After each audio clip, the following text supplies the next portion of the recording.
Tonight we unfold something that isn't quite a secret, but feels like one. The quiet, patient art of folding letters in Japan until they bloom like flowers. Imagine this. You're in a candlelit room where even the flame breathes softly, and before you lies a single square of washi paper, thin as breath, strong as memory. You dip your brush, trace a few careful characters, and when the ink dries, you begin folding. Each motion has a purpose, each crease a whisper. By the time you're done, your letter isn't just a message, it's a flower, a sculpture of feeling, and perhaps even a code. You probably won't survive this level of elegance in daily texting. So, before you get comfortable, take a moment to like the video and subscribe, but only if you genuinely enjoy what I do here. Now, dim the lights, and let's ease into tonight's journey together. You begin with paper. Not screens, not keyboards, paper. The kind that sighs when you touch it, made from mulberry bark that's been soaked, beaten, and caressed into thin translucent sheets. In ancient Japan, this paper wasn't just stationery, it was a sacred skin, an extension of one's spirit.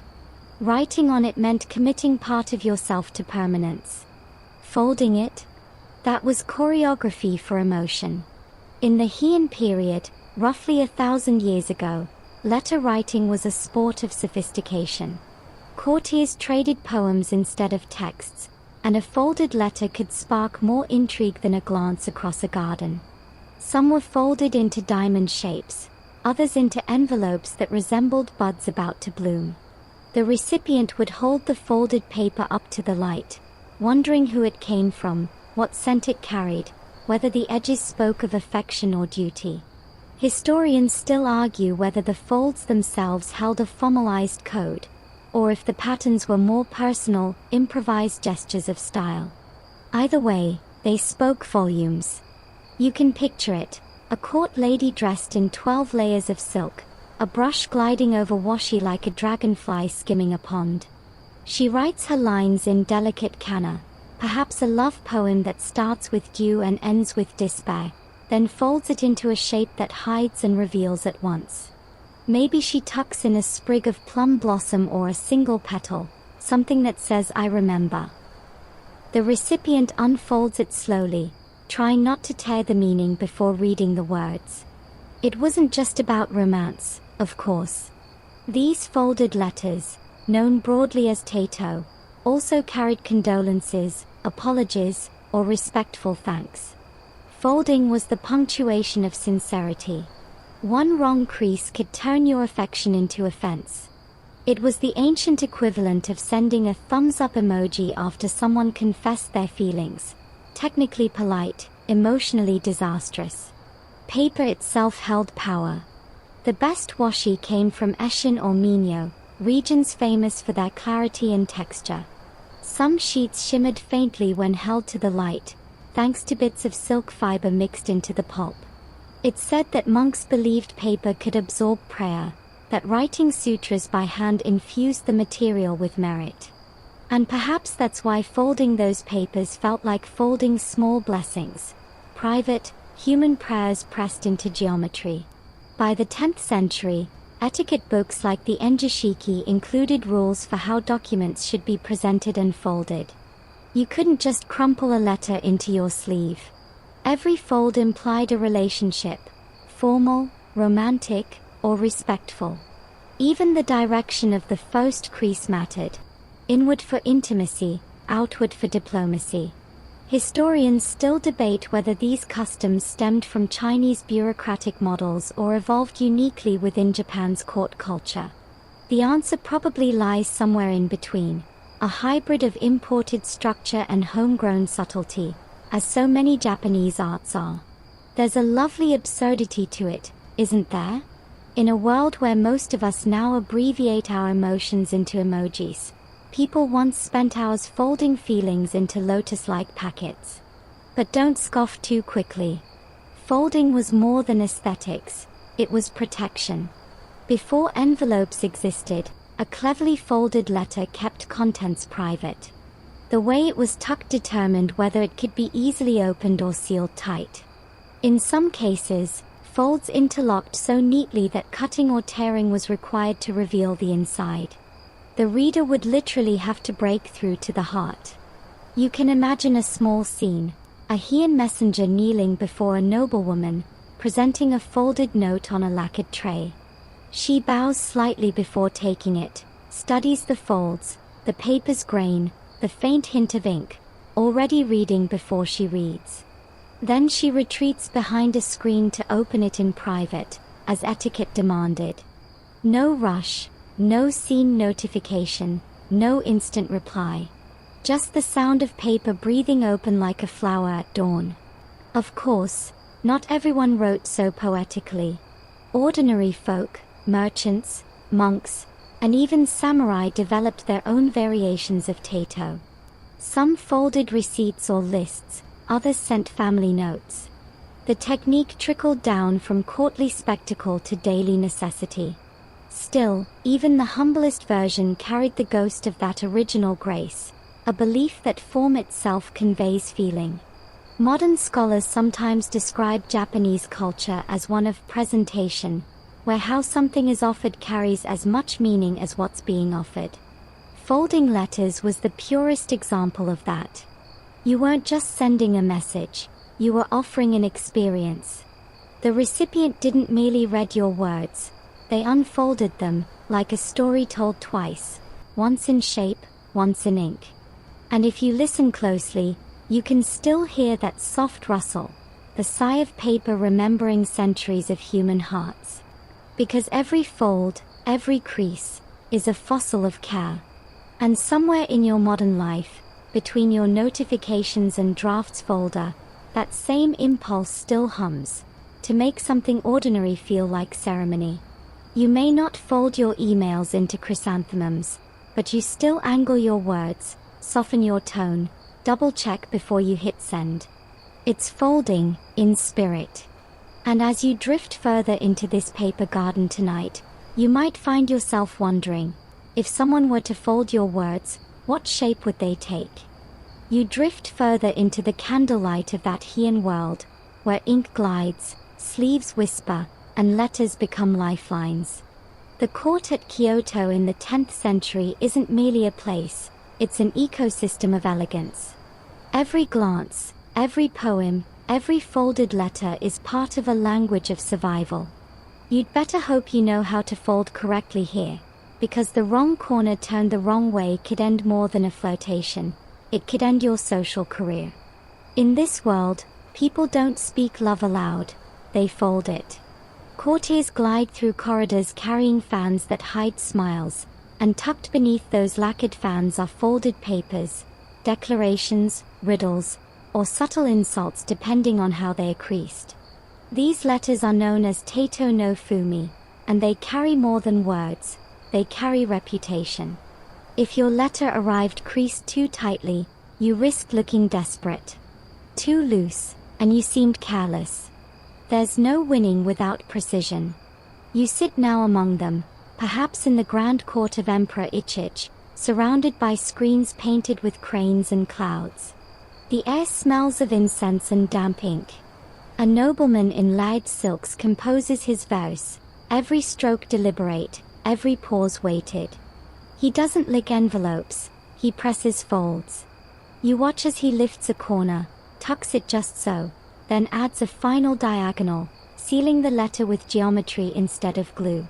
The finished shape, perhaps a pentagon, perhaps a blossom, is more than decoration. It's an emblem, a silent sigh of intent. Historians still argue whether the specific fold patterns corresponded to emotions, whether, for example, a triangular fold meant longing while a rectangular one meant restraint.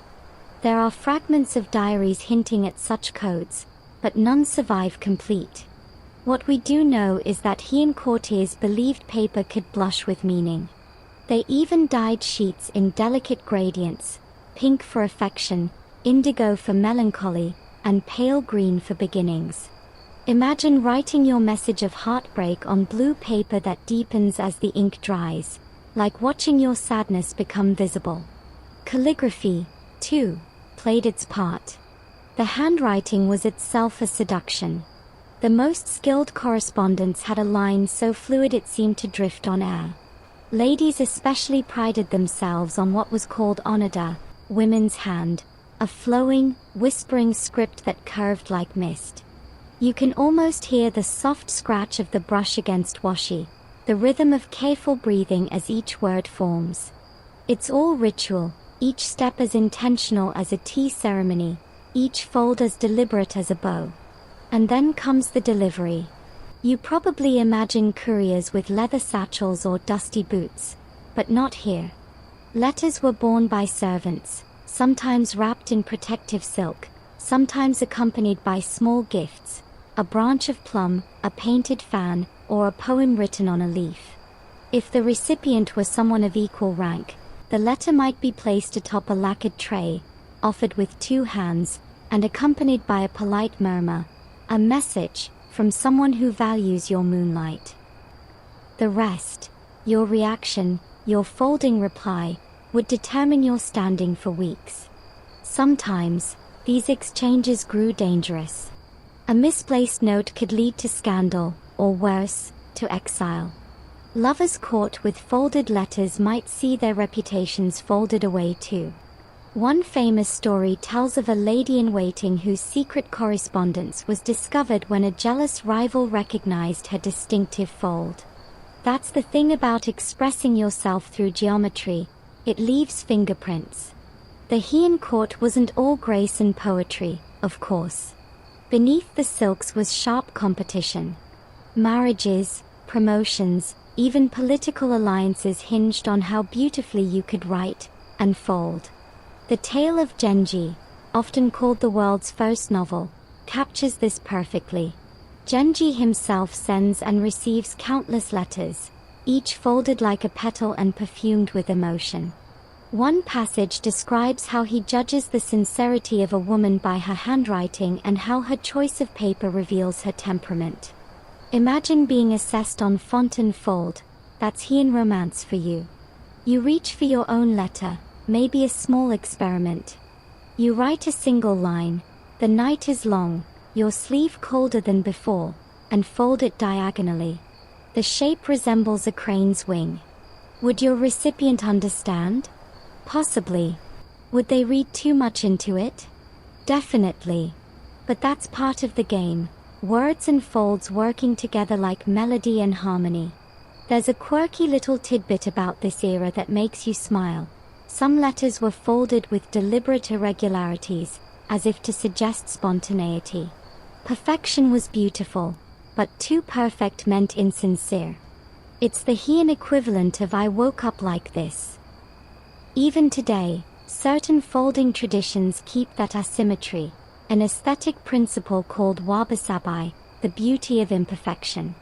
It's funny how 1,000 years later, we still fall for the same trick, the curated accident. Historians still debate whether men or women were more innovative in these letter arts.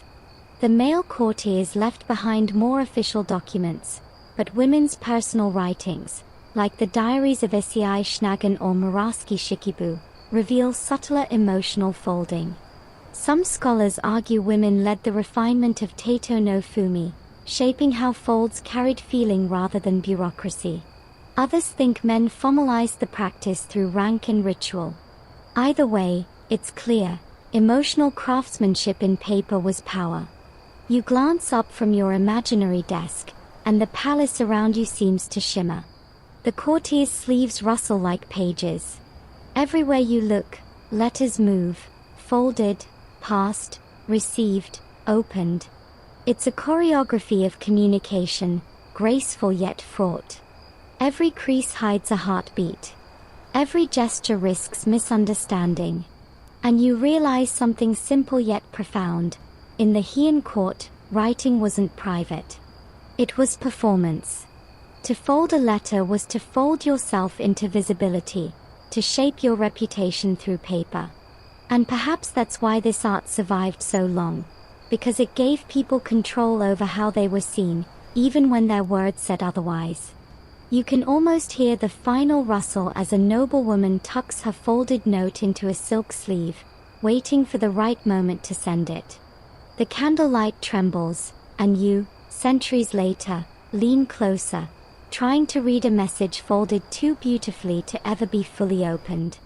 You've already stepped through silk corridors and candlelit secrets, but now you begin to see that those folds, those quiet corners of paper, weren't random at all. They were a full-blown language. A letter's geometry spoke as eloquently as its ink. The Japanese art of tato no fumi evolved into a kind of emotional cartography, mapping relationships through creases instead of punctuation. You sit cross-legged at a low writing desk, a fresh sheet of washi before you. It's soft, cool, faintly textured. You can almost hear it hum with anticipation, as if it knows what kind of message it's about to become. The brush rests in your hand like an extension of thought. Before the ink even touches the paper, you have to decide, how will this be folded? Because that choice will change everything that comes after. Historians still argue whether the folds themselves formed a fixed code, like a secret alphabet, or if they were more personal signatures of style. Some say there were recognized forms, one for friendship, another for mourning, another for unspoken love. Others claim the folds were improvisational, guided by instinct and aesthetics rather than law. You might as well try to standardize heartbreak. What's certain, though, is that the folds had meaning. A crease angled upward implied optimism. A downward fold hinted at apology or restraint. Tucking the final flap inward meant intimacy, like whispering this is for your eyes only. Leaving it outward was a polite, public gesture, safe to show a spouse or superior. It was a system of manners disguised as origami. You press your thumb along the edge, and the paper takes the shape you command. It's satisfying in a primal way, this quiet act of transforming flatness into form. There's something deeply human about wanting feelings to have structure. Folding a letter became a ritual for controlling chaos, taking the blur of emotion and giving it neat boundaries. A mainstream historical fact, the Heian court manuals, such as the Enjishiki and Saibara sh, actually listed proper folding techniques for different social ranks. High nobles used more elaborate folds, monks and lower officials used plainer ones. It wasn't just etiquette, it was hierarchy in geometry. The paper's corners literally reflected your place in the world. But here's the quirky part, some people deliberately broke those rules. In diaries like the Pillow Book, court ladies mention bending protocol to express individuality. One writer confessed that she liked to fold her letters as the wind folds grass, irregularly, loosely, just to seem spontaneous. Her peers called it scandalous. You can almost imagine her shrugging in ink, centuries before anyone invented the term aesthetic rebellion. The folds also carried rhythm. In some variations, each crease mirrored a line of poetry. Fold, turn, fold, pause, fold again. It became a choreography of thought. Folding and writing were inseparable, two halves of the same confession. When you folded a letter, you were essentially editing it in 3 dimensions. You can almost feel it, the tension of wanting to reveal everything but deciding to hide just enough. A fold was an act of self-curation, the original read more button. There's even a surviving Heian proverb, a careless fold is a careless heart. Imagine sending that as feedback on a modern email. Over time, this folding language developed specific terms. The word tato came to mean to fold respectfully. Origata referred to formal techniques used for ceremonial gifts. There were even regional variations, Kyoto folds versus Edo folds, each with their own flair. You'd think you were discussing dialects, not stationery. But then, culture often hides in the small gestures, how one ties a knot, pours tea, or creases paper. Here's a charming, slightly ridiculous detail. Some scholars believe certain folds mimicked natural shapes on purpose. Plum blossoms, iris petals, even turtle shells. Symbolism nested inside symbolism. A turtle-shaped fold for longevity, a blossom for affection, a fan for admiration. Imagine receiving a note folded like a crane. Instantly you'd know the sender wished you peace or remembrance. You didn't just read the letter, you interpreted it like art. Historians still debate the origins of these symbolic forms.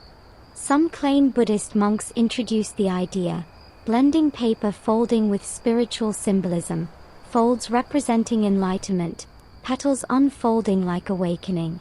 Others argue it came from courtly aesthetics alone, the constant drive to refine beauty until even letters bloomed. Both theories hold truth, and like many things in Japanese history, they likely intertwined until indistinguishable. You decide to try one yourself. Fold the paper diagonally, align the edges, then fold again toward the center. A small pocket forms, perfect for slipping in a sprig of dried lavender. The motion is meditative, almost hypnotic. For a moment, your breathing syncs with the paper's rhythm.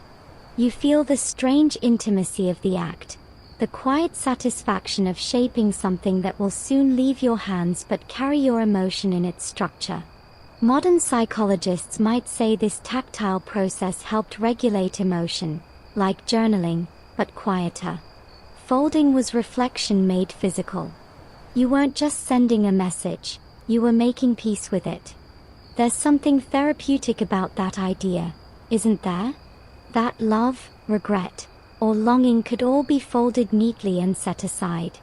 And then, there's the secret joke of history, we still do it. You fold notes in class, tuck receipts into tiny triangles, crease napkins absent-mindedly while waiting for food. The impulse remains, turning paper into comfort. Somewhere deep down, your hands remember that language. In the candlelit hush of your imagination, the Heian lady folds her letter once more, pressing the final crease with her thumbnail. It's a small, soft sound, the paper whispering closure. She looks at it for a long moment before handing it to her attendant. Her eyes say what her words cannot. The folds will do the rest. And you, centuries later, feel that same tug of recognition. Because the language of folds is older than ink, older than writing itself. It's the body saying what the tongue cannot. Every crease is a heartbeat preserved. Every tucked corner is a secret softly sleeping. Now you find yourself tracing the border between secrecy and ceremony, between affection and espionage. The humble folded letter, once a tender whisper, starts to reveal another side, its hidden utility in a world where privacy was luxury and trust was theater. The art of tato no fumi wasn't just for romance.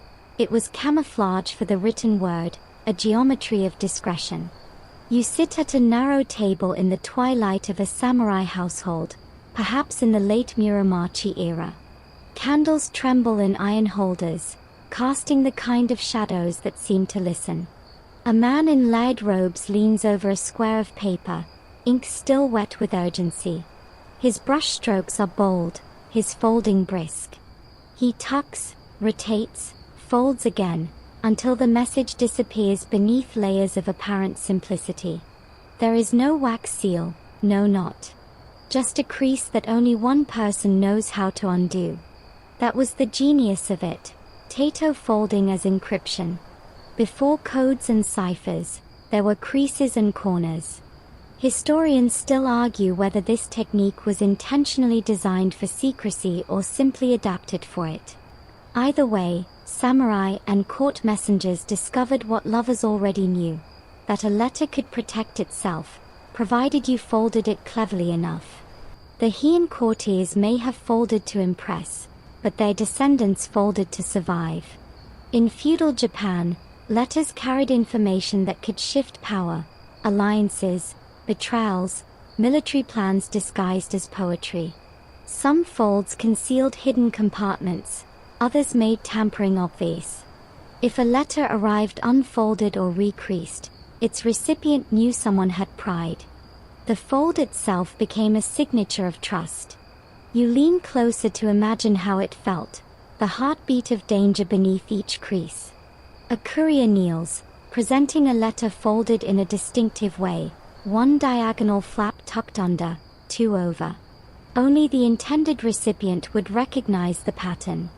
Open it wrong, and the letter tears, an ancient self-destruct mechanism, elegant in its simplicity.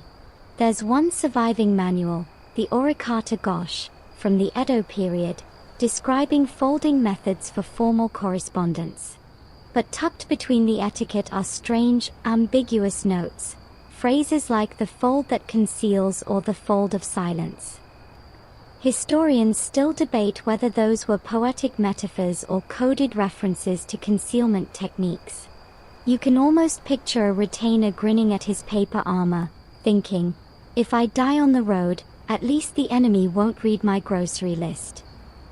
One quirky tidbit: during certain periods, letters were deliberately misfolded as decoys. Servants would carry blank folded sheets through checkpoints to test the vigilance of guards or confuse spies. The decoys mimicked genuine correspondences in size and style but contained nothing, just layers of empty paper that whispered, "Not this time." It was origami meets counterintelligence. And then there were the love letters that played at espionage. Some women folded their letters like official dispatches, disguising emotion as duty. Others went the opposite direction, embedding personal messages in formal shapes meant for bureaucrats. Folding became flirtation disguised as bureaucracy, which, honestly, might be the most Japanese thing ever. You'd think secrecy and elegance wouldn't mix, but somehow they did. The folds balanced both. A message could be beautiful and unbreakable. That's part of the quiet genius of Japanese design, making practicality look like poetry. A folded letter could travel miles, cross rivers, survive rain, and still open like a blossom at journey's end. You can see it, a monk in saffron robes folding a petition to a temple patron, careful that the edges line up with the sutra margins. A samurai folding his farewell poem before marching to battle, each crease deliberate, sealing fate. A court lady tucking her folded note behind a scroll, its corners aligned with the calendar of her longing. The paper becomes more than surface. It becomes shield, envelope, secret keeper. Historians still debate whether tato folding influenced later security methods like the letterlock techniques found in 17th century Europe. Some believe knowledge of paper folding traveled west through trade routes, inspiring Elizabethan courtiers who also folded letters in self-sealing designs. Others say the similarity was coincidental, that humans everywhere discover folds the way they rediscover love, by necessity. Either way, there's something universal in the instinct to protect what matters with pattern and patience. You pause, the candle flickering beside you, and notice how the folded paper resembles armor, tiny, delicate armor. Maybe that's the real beauty of tato, it's emotional origami turned tactical. The same fold that once carried a poem to a lover could now carry a war order across provinces. It's all in how you crease it. There's an image that lingers in your mind, a folded letter placed beneath a sword, a symbol of dual fidelity, one to love, one to duty. That's not poetic exaggeration. Samurai were known to compose farewell notes, called jisei no fumi, before death, sometimes folded and hidden in armor. These final folds carried their last words, messages never meant to be opened by the living. You can almost feel the weight of that quiet ritual, one crease for regret, one for release. Of course, not all secrecy was noble. Some folded letters held bribes, curses, or forged seals. There are recorded cases of courtiers using fold patterns to impersonate others, mimicking handwriting and geometry alike. Folding, once an art of sincerity, could be weaponized. Beauty had a dark mirror. You watch the samurai at his table finish the last fold, pressing the paper flat with both palms as though offering a prayer. Then he slides it into a wooden tube and hands it to his retainer, who bows and vanishes into the rain. The room goes still except for the sound of droplets on the roof, and in that moment, you realize how fragile secrecy really is, how much faith it takes to fold your heart and let someone else carry it through the world. Some folds hide love, some hide fear, and some hide the impossible hope that someone, somewhere, will unfold it gently. You wake into the hush of another morning centuries ago, where the first light slips through shitty screens and settles on a desk made of cypress wood. There, before you, lies not ink, not brush, but the heart of it all, paper. Not just any paper, though. This is washi, the paper worth bowing to. The moment you touch it, you understand why Japan revered it not as a material but as a spirit, fragile as breath, enduring as mountain stone. You pick up a single sheet. It's soft yet tensile, feather-light but strong enough to resist 1,000 foldings. The surface is uneven, full of faint fibers that catch the light like threads of silk. When you hold it up, the sunlight passes through, revealing a texture like water rippling over pebbles. Washi was made to be alive. The craft dates back more than 1,300 years. It began with monks who brought papermaking from China and refined it until the Japanese method became its own philosophy. They used kozo, mulberry, gampai, or mitsumeta bark, stripping, soaking, pounding, and stretching it into fibers finer than hair. The result was paper that didn't just record words, it embodied them. A mainstream historical fact: the imperial court officially recognized washi production in the Noro period, 8th century, listing skilled papermakers in state records.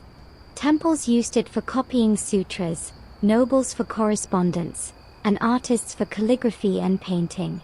But to fold it, that was a sacred privilege. Not all papers were worthy of carrying emotion. Only the most flawless washi could bear the creases of a message meant to last. You imagine walking into a workshop in Eschen, a misty valley still known for its papermaking today. Inside, artisans stand knee-deep in icy mountain water, rhythmically scooping and shaking bamboo screens filled with pulp. The fibers dance and interlock as they settle. One artisan hums softly, keeping time with the motion. Each sheet forms slowly, cooled and calmed by patience. If you listen long enough, you realize that papermaking sounds like breathing. Inhale as the frame dips, exhale as it rises. It's said that washi has a soul. Not metaphorically, but literally. Ancient papermakers offered prayers before production, believing that every sheet housed the essence of nature, the tree, the river, the air. Folding it, then, wasn't just etiquette, it was conversation with that spirit.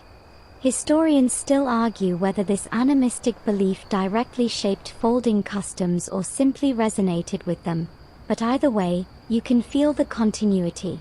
Paper as a living partner in communication. There's also a deliciously odd tidbit. Some early washi included flecks of mica or silk dust to make the sheets shimmer faintly, like moonlight caught in water. Letters made from such paper would glitter as they unfolded. Romantic, yes, but also practical. The sparkle made forgeries easier to detect. A love note that doubled as an anti-fraud device. How very human. The scent of fresh washi was another thing entirely. Because it was bleached in river water, it carried the faint aroma of earth and minerals, sometimes even flowers that grew nearby. The Heian courtiers were so attuned to this that they could tell where a letter came from by its smell alone.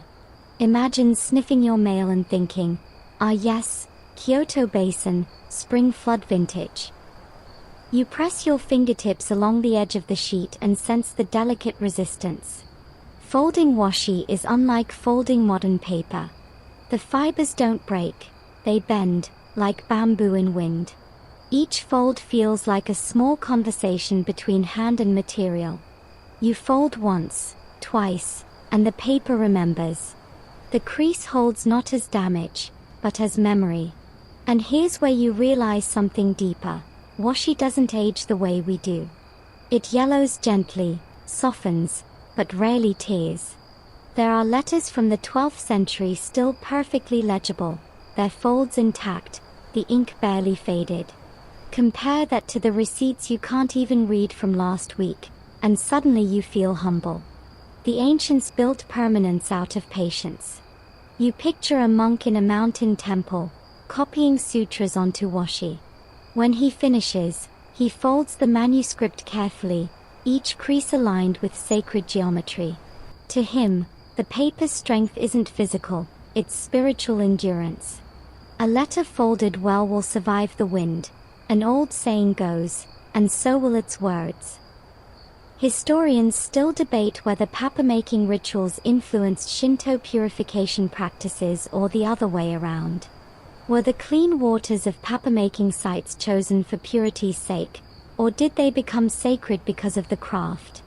You could argue it either way, and you'd still be right. Japan never separated art from faith. Folding a letter was as holy as praying. And yet, for all that reverence, the Japanese treated washi with a hint of playfulness too. There's a record of noble women collecting scraps of colored paper, leftovers from letters, poems, or invitations, and folding them into small packets of good fortune. Think of it as medieval scrapbooking. The folds might resemble petals or shells, each fragment carrying the ghost of an old conversation.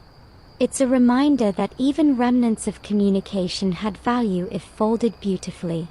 You might laugh at the idea of treating paper with such ceremony, but look at yourself, you already do. You hoard notebooks too nice to write in, buy stationery for special occasions that never come. Deep down, you know that certain papers ask for respect. The ancients just followed through. You run your hand once more along the finished fold.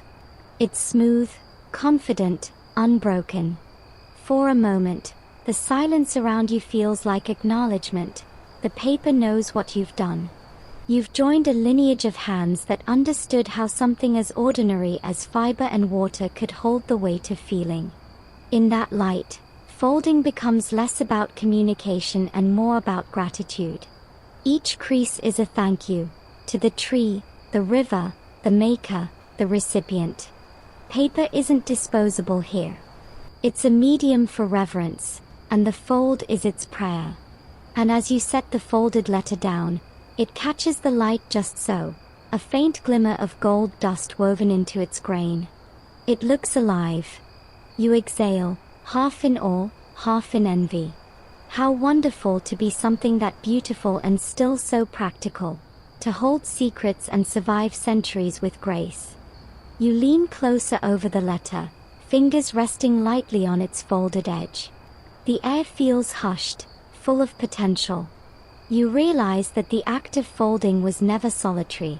It was a duet between the writer and the reader, between intention and interpretation. And now, to understand its true meaning, you must step deeper into the world of tatagami and origata, the codified systems of Japanese letter folding. To most eyes, these folds might look like mere ornament, a charming way to package a message. But in Heian and Edo Japan, each pattern had a purpose, a whisper of etiquette hidden in geometry. To send a letter unfolded was unthinkable, a breach of decorum akin to shouting across a temple courtyard. Folding was how one measured sincerity, how one guarded emotion. You picture yourself sitting among low-lacquered tables, the scent of ink and sandalwood drifting through the air. A court lady nearby finishes writing her poem on a long strip of pale blue washi. Her brush trails off into a delicate tail stroke, and then she pauses, not to sign her name, but to fold. She performs the movement slowly, deliberately, as though sealing a part of herself within the paper. One fold means familiarity. Two folds suggest formality. A diagonal fold can signify humility. But there's one particularly mysterious style, the tatamigami, or folded paper spirit. It was used for letters that carried emotional weight, such as apologies, farewells, or confessions of love. The paper is folded inward so that the written side faces itself, as if the message were ashamed of being seen too soon. Historians have documented these customs with astonishing precision. Surviving manuals like the Origata Shinran, early Edo period, circa 1697, illustrate various folding techniques for letters, envelopes, and ceremonial papers. The diagrams show everything from the gentle inward pleat of a friendly note to the rigid triangles of an official communiqué. What strikes you most is that each fold carries moral weight, courtesy shaped into geometry. The Origata Shinran describes one fold as kokoro o tatamu, literally to fold the heart. You trace that phrase with your finger on the table.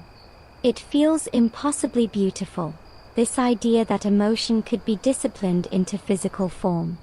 To fold the heart is to restrain passion, to show respect through control. In a society that prized subtlety, restraint was elegance. There's a story from the 11th century that captures this perfectly. A nobleman receives a letter from a woman he secretly loves. The note is written on soft pink paper scented with plum blossoms. But when he opens it, he sees that it's folded in the negata style, a modest, inward fold. It means she cannot reciprocate. He doesn't even need to read the words. The fold has already spoken. The message hurts, but he smiles anyway. The elegance of her restraint moves him more than a confession would have. Later, folding evolved into its own miniature art form. People learned to send gifts or charms in folded packets called noshi, each shape corresponding to intention. A good luck wish, a wedding blessing, a token of gratitude. Even business letters carried these traces of ritual. The sender's integrity was visible not in the ink, but in the crease. You find yourself wondering what would happen if the art had survived unbroken. Imagine modern life with origata conventions. A folded email, a pleated text message. Would anger soften? Would affection become clearer? Would you read a friend's apology differently if their message arrived folded like a blossom instead of typed in haste? Perhaps the loss of folding has made our emotions too loud, too flat. Yet some traditions endure. In Japan today, noshi still accompany gifts. Origata, a descendant of origata, survives in formal wrapping. Even furoshiki cloth wrapping carries the same philosophy. Containment as care, elegance as empathy. What began as a way to hide a letter's contents became a cultural grammar of intention. You take a fresh sheet of washi and try one yourself. You write a simple message, nothing elaborate, just a line of gratitude, and begin folding. You make one gentle diagonal crease, then another, tucking the corners inward. It's not perfect, but the act itself feels meditative. Each motion quiets your thoughts, narrows your attention until the world seems to shrink to paper and air. A faint memory stirs, folding paper cranes as a child. You hadn't known it then, but that too came from this tradition. The orizuru, the paper crane, is just a letter with wings. It carries a wish rather than a word. The same belief underlies both, that human feeling can be embodied, protected, made tangible through folding. Some scholars note that origata shade roots with gift wrapping techniques used in Shinto offerings. In both, form equals devotion. You don't just send a message, you present it, purified through precision. To fold without mindfulness was disrespectful, like praying without bowing. And yet, amid all this ritual, folding remained deeply human. Mistakes were allowed. A slightly crooked fold wasn't a flaw but a fingerprint. Courtiers often left a note of apology, "Forgive my poor crease," as if to confess their own imperfection. That vulnerability made the gesture even more tender. In one curious Edo anecdote, a samurai's wife sent her husband a letter folded so intricately that he couldn't open it without tearing it. When he finally did, he found that the text inside simply read, "My heart is as tangled as this paper." He reportedly kept the scraps in a lacquer box until his death. The fold had become the message. You sit back, thinking about that. Folding isn't about hiding, it's about shaping emotion into something the world can bear. Too open, and feeling spills uncontrolled. Too tight, and it suffocates. The right fold holds the perfect tension between intimacy and decorum. You place your newly folded letter on the desk. It looks small, fragile, yet somehow indestructible. In the geometry of those lines, you see the entire philosophy of an era. That beauty lies in restraint, and that the gentlest acts, folding, tucking, aligning, can carry the deepest sincerity. Outside, a breeze stirs the paper's edge. For a moment, it trembles like a living thing. You wonder if the spirit of washi remembers all the hands that have folded it before yours. Courtiers, monks, lovers, poets, each one trying to shape their heart into something that could travel safely across distance and time. You bow your head instinctively, as if thanking it for listening. Then, almost without meaning to, you whisper a line that could have been written 1,000 years ago. To fold is to remember, and to remember is to love. You can almost hear it, the soft whisper of paper sliding against paper, the breath held in anticipation as a letter changes hands. This is where things start to get deliciously complicated. You've mastered the geometry of folds, but now, you're stepping into their emotional battlefield, love. In the refined courts of Heian Japan, affection was not shouted from rooftops. It was folded delicately, scented faintly, and passed quietly through sliding doors at dusk. Picture yourself in twilight Kyoto, over 1,000 years ago. The palace corridors glow with lantern light, and nightingales trill from cypress cages. You're a noble, draped in 12 layers of silk so heavy you can hardly move, and your heart is a fluttering thing beneath them. You've written a waka poem for someone who smiled too long in your direction. But writing it was only the beginning. The real message, what will make or break your romantic fate, lies in how you fold it. There's the tanzaku, a slim strip of fine paper for love poems. Fold it wrong, and your beloved might think you're indifferent, or worse, mocking. A crisp, angular fold shows confidence. A soft, inward curl suggests yearning. And if you use the tatamigami method, where the text faces inward, it implies secrecy, a love that must be hidden. No emoji, no punctuation, just origami of the heart. Historians still argue whether these nuances were consciously codified or more instinctive. Some believe courtly manuals dictated folding etiquette. Others say the gestures evolved organically, shaped by flirtation and panic in equal measure. Either way, one misfolded edge could end a romance before it began. One Heian diary recounts a poet who sent a letter folded in the Yui no Tsuto style, typically used for marriage proposals, without realizing its implication. The recipient's family prepared wedding gifts before he even realized his mistake. Awkward doesn't begin to cover it.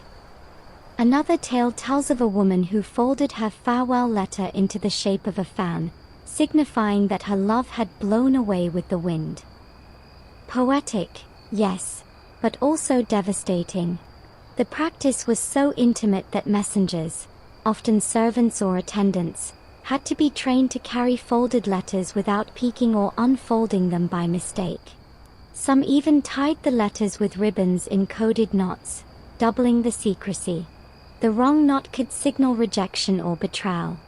You can almost imagine the poor courier, sweating bullets, clutching the letter like it's a live grenade of emotion.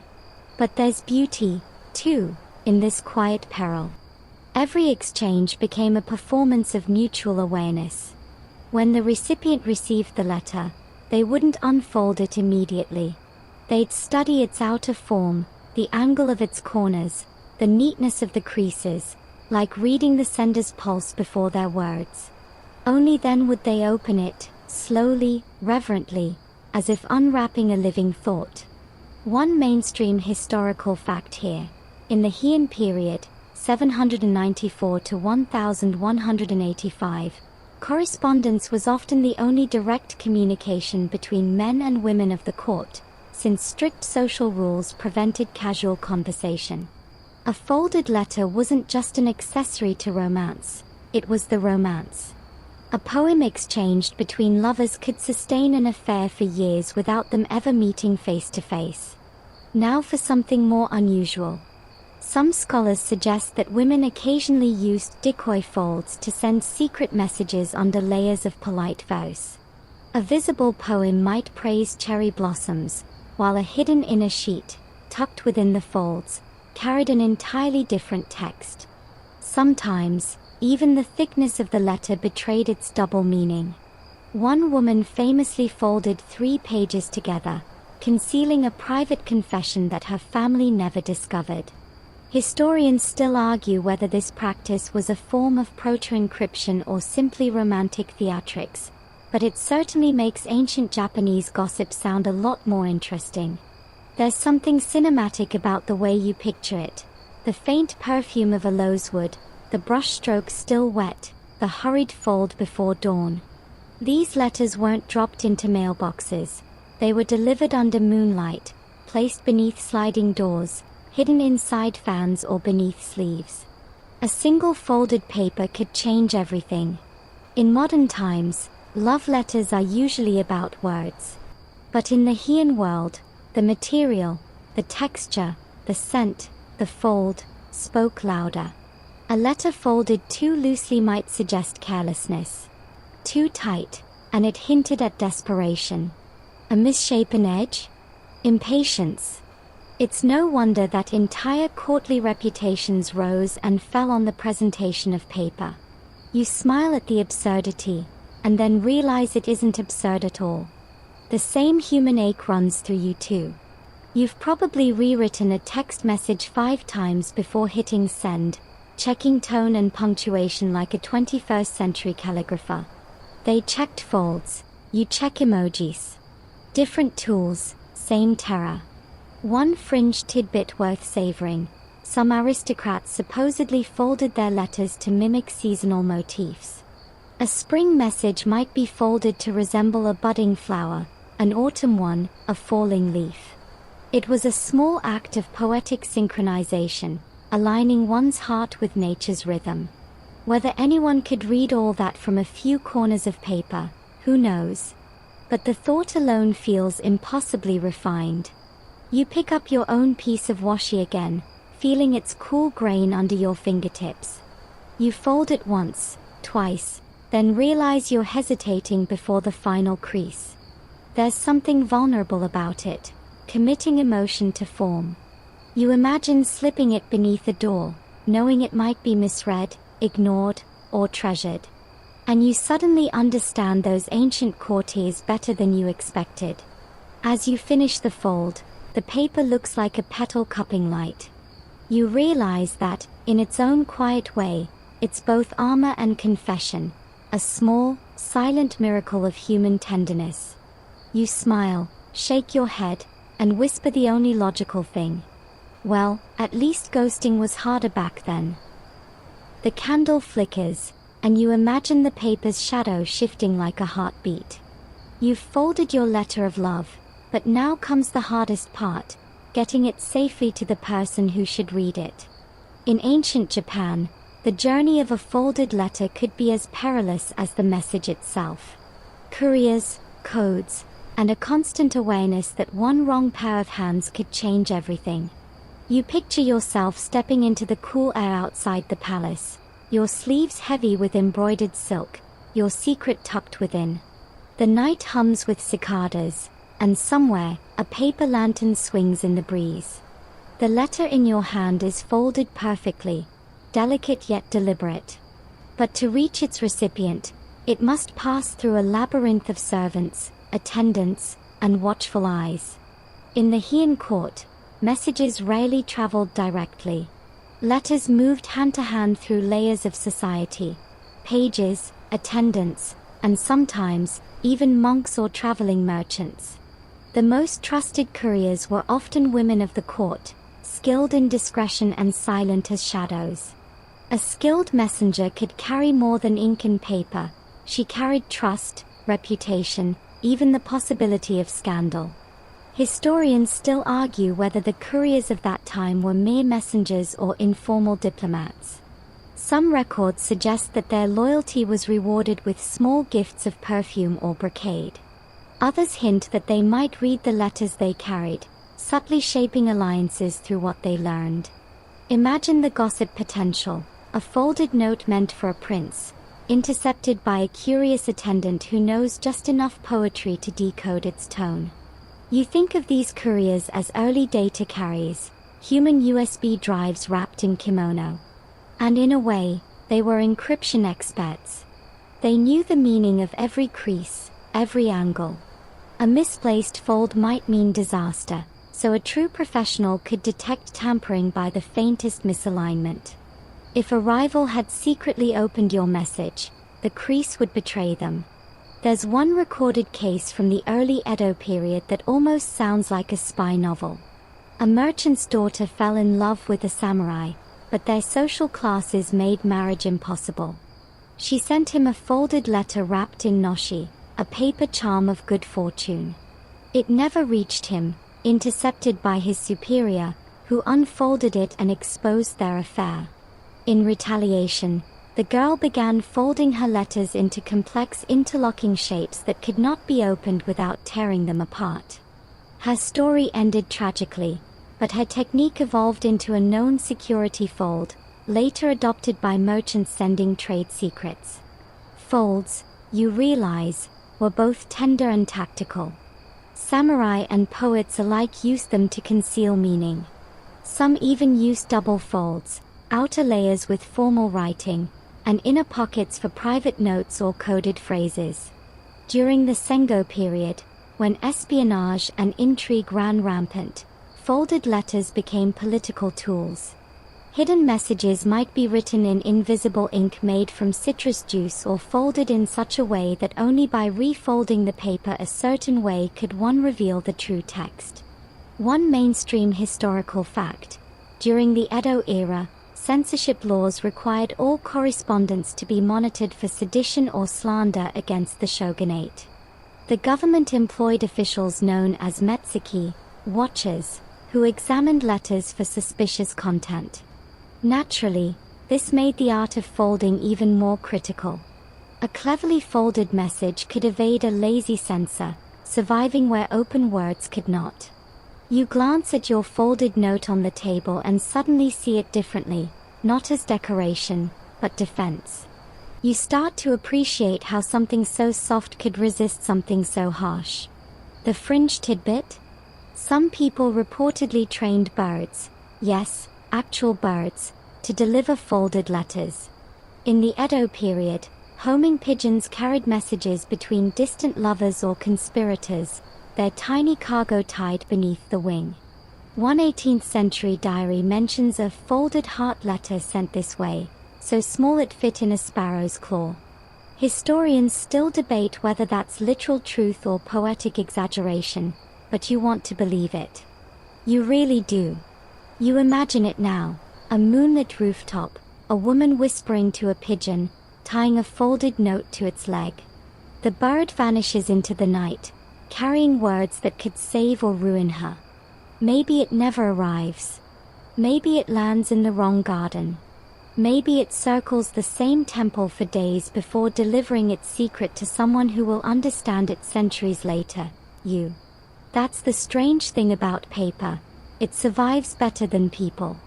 Many of these folded letters, pressed between diaries and ledgers, have lasted 1,000 years.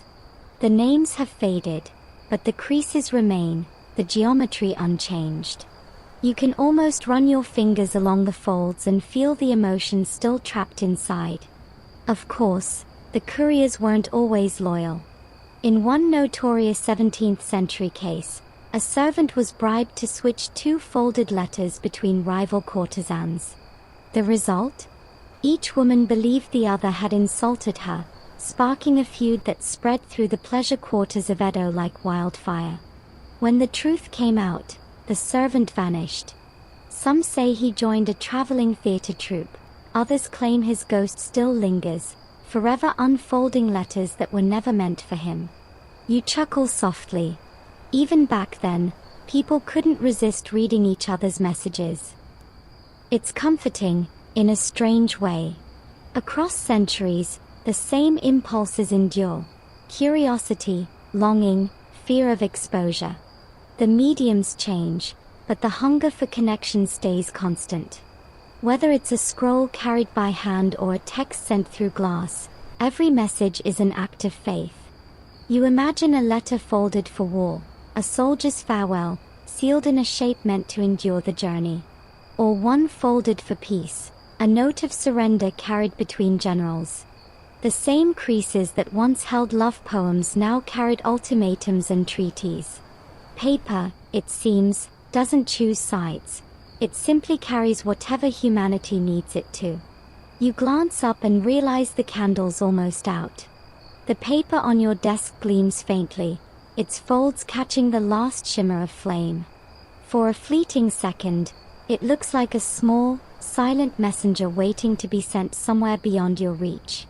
You exhale, and say softly, "Even a folded secret can fly." The night lingers softly around you now, thick with the scent of old paper and something faintly floral. You've followed your folded letters through palaces and moonlit courtyards, watched courtiers slip them under lacquered doors and samurai guard them with their lives. But now, the story widens, beyond the elite and their delicate intrigues, to the rest of Japan. For what began as a whisper of noble romance slowly seeped into temples, tea houses, and the humble hands of commoners. You step forward in time to the Muromachi and early Edo periods. The age of the courtly lover gives way to the age of the artisan, the merchant, and the monk. The art of folding letters, known broadly as tato, evolves, simplifying its rules yet deepening its reach. No longer the secret dialect of nobles, tato becomes a way of life, a folded exchange of respect, gratitude, and faith. Imagine entering a Buddhist temple at dawn. The air smells of incense and pine sap. A monk kneels before the altar, placing a small folded packet beside a candle. Inside is a letter, not written to another human, but to the Buddha himself. These devotional tautogami often contained prayers or small slips of scripture, each folded with meditative care.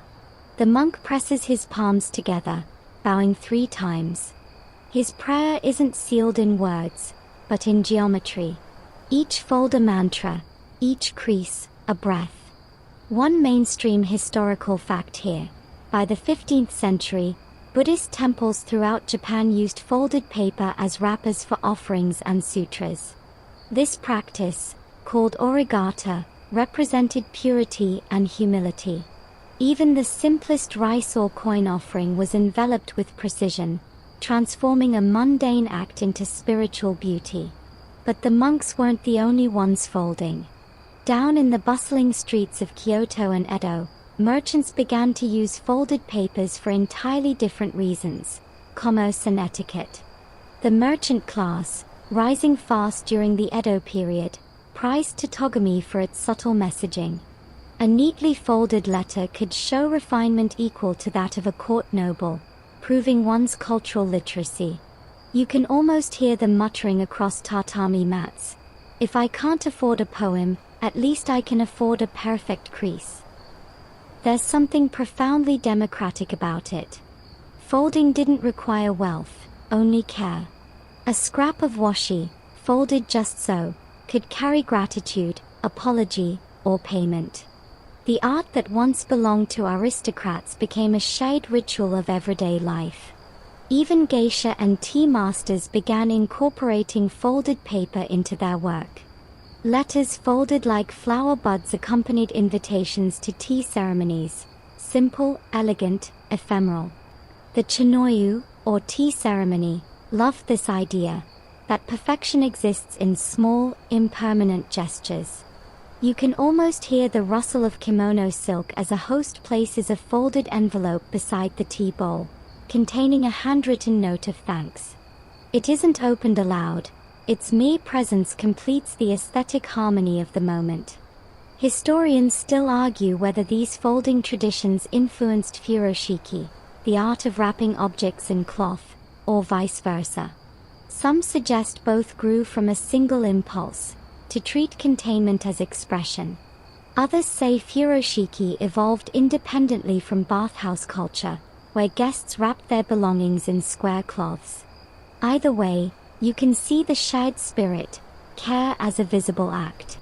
And then, there are the tea houses. The tea houses, those living theaters of etiquette and subtext. Letters folded with tato grace passed between guests, hosts, and apprentices. They conveyed compliments, thanks, or subtle rejections.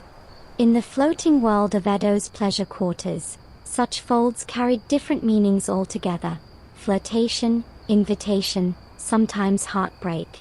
A courtesan might fold a fan-shaped letter to a patron, implying that her affection was as changeable as the breeze. Now, the quirky tidbit.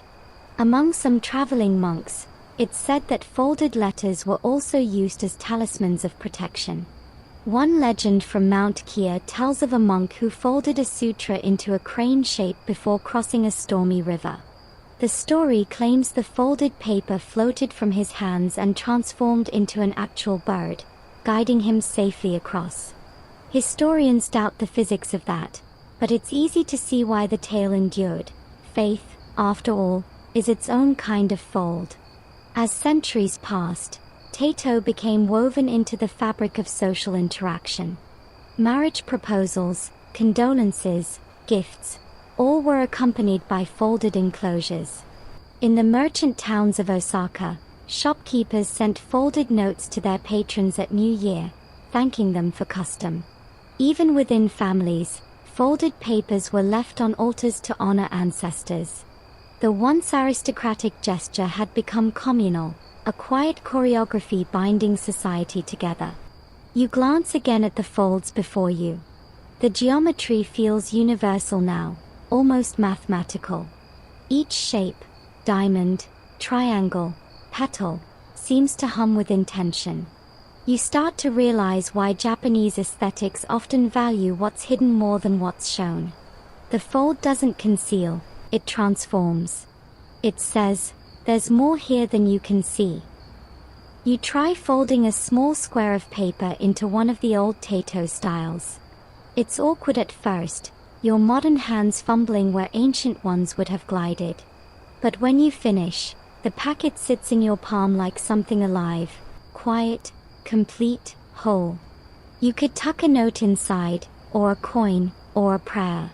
You could hand it to a stranger and they'd feel, instinctively, that it means something. Maybe that's the real magic, a system of silent understanding, spanning centuries. When a monk folded a sutra, when a geisha folded an invitation, when a merchant folded a receipt, they were all speaking the same hidden language of care.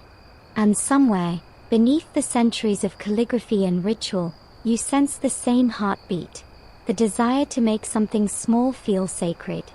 You close your eyes for a moment, listening. The night is still. Somewhere, a paper lantern flickers. Somewhere, a folded letter rests beneath an ancestor's shrine. And somewhere, perhaps closer than you think, a monk still whispers the same soft blessing as he creases the edge of paper between his fingers. Fold. Breathe. Fold again. The temple bells fade behind you now, their echoes folding neatly into silence. You open your eyes, and centuries seem to shift around you like paper being turned. You've watched folded letters bloom in courts and monasteries. But now, as Edo Japan settles into the calm rhythms of its long peace, something unexpected happens. The art of folding letters refuses to fade. Instead, it evolves, reinventing itself as something new. Beauty for its own sake. You find yourself in an Edo street at midday, lined with wooden shop fronts, banners swaying lazily in the breeze. A woman in a patterned kimono examines paper at a merchant's stall, smooth washi, colored with delicate indigo or vermilion flecks. The merchant explains that this one is for wrapping gifts, this one for correspondence, and that one, yes, that shimmering one, is for the heart. You realize you're watching the birth of an aesthetic revolution, folding as visual poetry. As the Edo era, 1603 to 1868, unfolds, literacy spreads. Commoners learn to read, merchants learn to write, and suddenly, letters bloom like plum blossoms across the country. But there's more paper than ever, and more people using it, not just for communication, but for expression. The origata manuals that once dictated elite etiquette now inspire artisans to experiment. They fold envelopes shaped like shells, fans, chrysanthemums. What began as coded emotion becomes pure decoration, play, and art. One mainstream historical fact: Origata Shannon, 1697, one of the earliest known printed folding manuals, marks the transition from letter folding to origami-like craft. Its diagrams don't just show how to fold letters, they show how to turn paper into cranes, boats, butterflies, and symbolic wrappers. For the first time, folding steps out of its private, emotional role and into the public eye as a shared creative practice.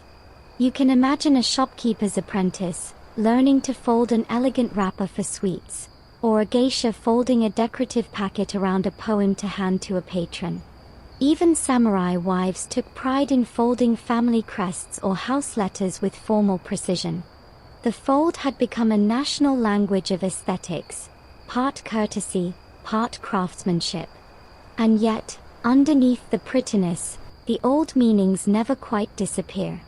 You unfold a decorative envelope and see, hidden beneath its symmetry, the same ancient logic: restraint, modesty, containment. The beauty lies not in what's revealed, but in what's kept quiet. There's a charmingly odd detail about this period, too. Merchants began folding receipts and bills into tsutsumi, small paper packets tied with string. Sometimes these were folded so ingeniously that customers could unfold them without cutting the cord, an early eco-friendly innovation centuries before the term existed. You can almost picture Edo accountants folding ledgers like origami, turning bookkeeping into something dignified, even meditative. But the most poetic transformation happens in the realm of origata, the art of wrapping gifts. Imagine a silken pouch wrapped in multiple layers of folded paper, each corner precisely aligned. These weren't arbitrary folds. Every configuration carried meaning. A fan fold symbolized spreading happiness. A petal fold signified sincerity. A tight triangular fold promised secrecy or loyalty. The fold said what words could not. Historians still argue whether origata directly inspired modern origami, or whether both evolved side by side.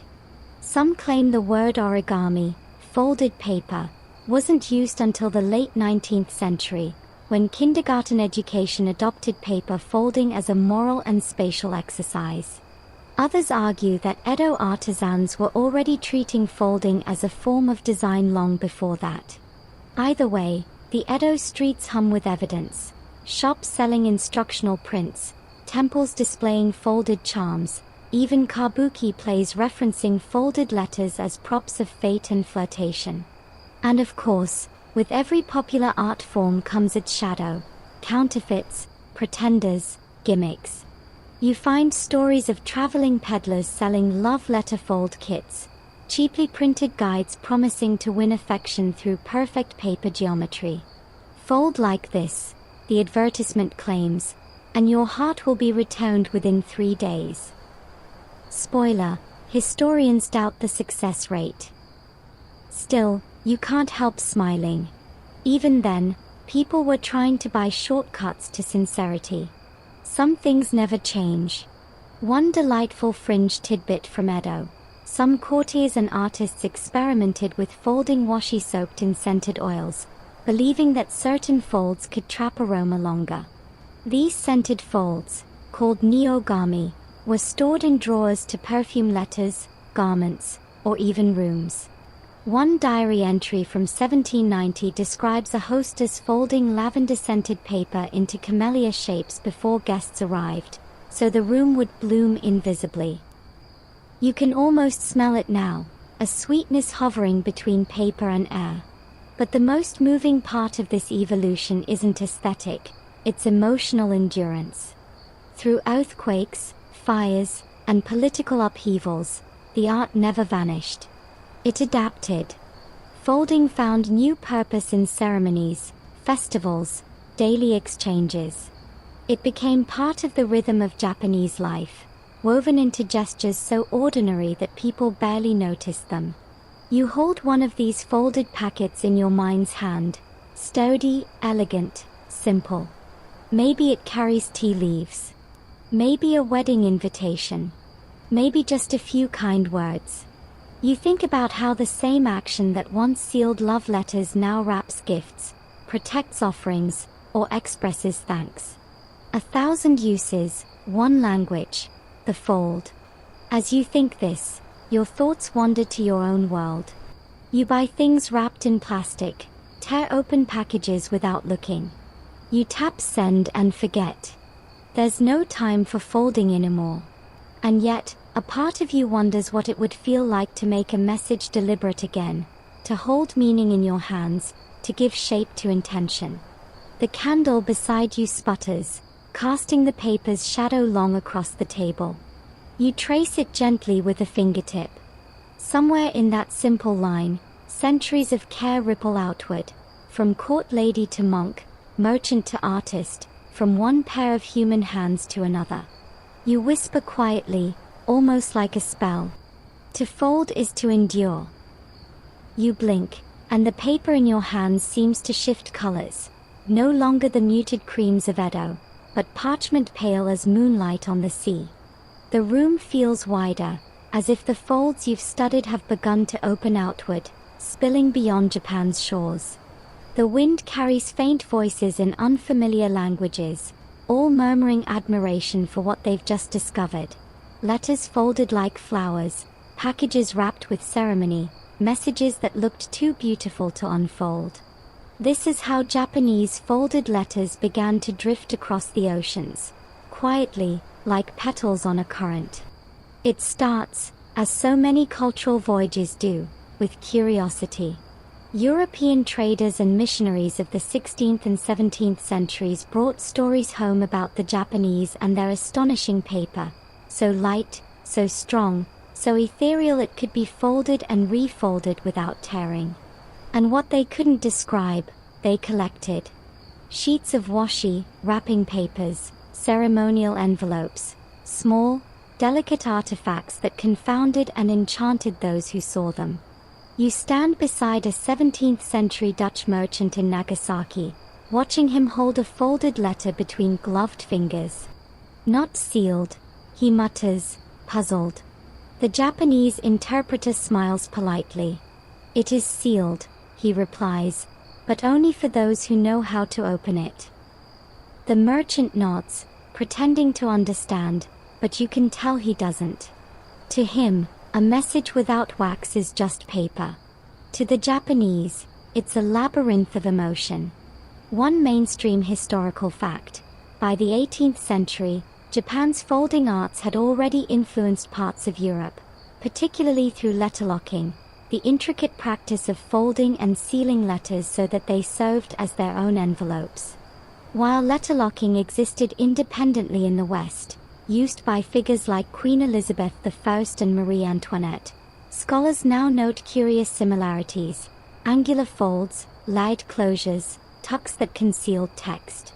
Some researchers believe that imported Japanese examples might have inspired refinements in European techniques, particularly in the Netherlands, where trade with Japan flourished under the Dutch East India Company. You can imagine a scholar at Leiden, unfolding a Japanese missive sent as a curiosity, marveling at its structure and deciding to imitate it. Not for romance, perhaps, but for security. After all, folded paper told its secrets only to the right hands. But not every transmission was so serious. By the early 19th century, Paris and London began to see exhibitions of curiosities from the Orient.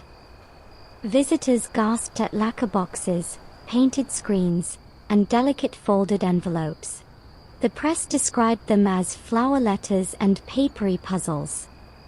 Artists imitated them, printers reproduced them, and by the Victorian era, Europe had entered a mild obsession with anything resembling Japanese elegance. That's how the fold became fashionable. There's a lovely fringe tidbit. In 1862, at the International Exhibition in London, Japanese paper crafts were displayed for the first time to the general public. Reports claim that Queen Victoria herself admired a folded tato, a circular letter fold resembling a blooming peony. Within a decade, European stationery makers were producing Japanese-style note sets, complete with pre-scored creases and imitation mon designs. You can almost hear a prim English aunt saying, "It looks simply oriental, doesn't it?"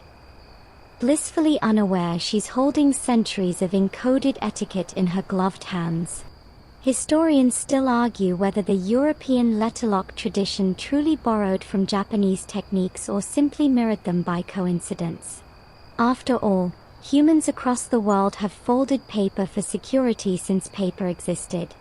And yet, there's a poetic symmetry to the idea that one culture's quiet gestures could inspire another's secretive correspondences, that love letters in Kyoto might have whispered, across continents, to those in Paris. You picture two correspondents, one a samurai's daughter in the late Edo period, folding her farewell with trembling hands, the other, a countess in France, sealing her confession with wax. Both women pause before sending their letters, pressing them gently, as if to leave behind warmth. Different worlds, same ache. As you walk through this imagined history, your feet carry you into the late 19th century, Japan's Meiji era, when the country opens its gates after centuries of isolation. Western visitors flood in, notebooks in hand, eager to document everything. They describe Japan's art of packaging as a revelation. Gifts wrapped so precisely that the act of opening felt like a ritual. In Japan, one British writer mused in 1889, "The paper conceals as tenderly as a mother's hand." Soon, folding itself becomes an ambassador. School teachers in Europe and America adopt it for moral and educational purposes. You might remember Friedrich Froebel, the German educator who founded kindergarten. He introduced paper folding as a way to teach geometry, creativity, and patience. And while his models weren't directly Japanese, later educators did blend in Japanese forms after exposure to Meiji exhibitions. By 1900, folding had become global, stripped of secrecy but full of wonder. Of course, you can't resist a modern aside. It's funny, isn't it? The West spends centuries romanticizing mystical Japan, and then rebrands its practices as mindfulness workshops. Learn the ancient art of paper peace, the poster says, as if you could fold tranquility like a napkin. Still, you can't be too cynical. It's also a kind of admiration. Every crease carries a little awe. The sea wind grows softer now. You're standing on a metaphorical dock between worlds, watching folded letters drift in two directions, eastward, where Japan's people modernize and adapt, and westward, where admirers reconstruct fragments of what they barely understand. One ship carries cultural exchange, another carries misinterpretation. And yet both leave the same wake, a widening appreciation for paper as a vessel of feeling. You unfold one of those exported tato replicas. The design isn't perfect, it lacks the subtle geometry, the patience, but something remains. The impulse to fold, to hide and reveal, to make beauty from simplicity. That impulse is universal. And as twilight deepens around you, you realize this art was never about Japan alone. It's about human beings everywhere, finding ways to make words feel alive. To hold love, loss, gratitude, or apology not just in ink, but in structure. You smile, imagining someone across the sea doing the same, long before text messages or stickers or reaction emojis. Just paper, hands, and heart. The letter in your palm glows faintly under lantern light. You fold it once more, not because you need to, but because it feels right. The paper sighs softly, as if agreeing. The candlelight flickers, and the whisper of folded paper fades into the rustle of something heavier. Boots, ration lines, blackout curtains. The Meiji bloom has long fallen away, replaced by the steel chill of the early 20th century. You stand now in a Japan caught between reverence and survival, and even paper, once the medium of love and ceremony, has become a luxury. The world is at war, and paper must serve the state before the soul. You walk through a narrow Tokyo street in 1943. The scent of ink still lingers from the nearby stationery shop, but inside, the shelves are almost bare. A sign reads, "Washi temporarily unavailable." The shopkeeper sighs as he folds a brown, brittle sheet, wartime pulp paper, coarse as old newsprint. "We make do," he murmurs, eyes downcast. "Letters still have to travel." You nod, and you realize that even in crisis, the fold survives. Soldiers heading to the front still fold letters by hand, slipping them into envelopes lined with uncertainty. Wives and mothers unfold them weeks later, their hands trembling not just from grief but from the fragility of the paper itself. The creases, once aesthetic gestures, now record waiting and fear. One mainstream historical fact: during World War II, paper was strictly rationed in Japan. Civilian use was limited, and traditional washi mills halted production to redirect fibers for military communications and maps. Personal letter writing, once an art, became an act of defiance or longing. In this era, folded letters transform from ornament to lifeline. They carry not coded flirtations or poetic fragrance, but something simpler and sharper: the ache of distance. The old aesthetics of folding, precision, care, patience, become symbols of endurance. Even a soldier's clumsy fold, made in a muddy barrack, echoes centuries of deliberate craft. You pause beside a small wooden desk. A woman sits there, her kimono sleeves rolled to her elbows.